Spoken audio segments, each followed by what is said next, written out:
બિહારમાં થયું મંત્રીમંડળનું વિસ્તરણ. ભાજપના કોટામાંથી 7 મંત્રીઓએ લીધી શપથ. બિહારમાં આ વર્ષે જ છે વિધાનસભાની ચૂંટણી.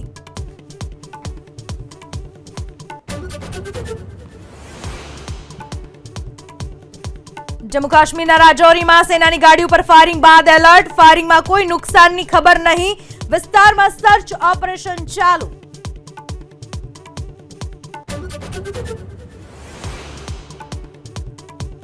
ઝારખંડના હજારીબાગમાં શિવરાત્રી પર ઝંડો લગાવવાને લઈને 2 જૂથો વચ્ચે અથડામણ. પથ્થરમારો કરીને અનેક વાહનોમાં લગાવી આગ. ભારે સંખ્યામાં પોલીસ તૈનાત.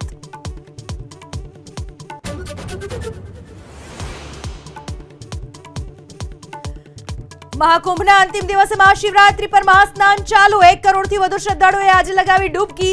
અંદાજે 65 કરોડ શ્રદ્ધાળુઓએ સ્નાન કર્યાનો બનાવ્યો રેકોર્ડ.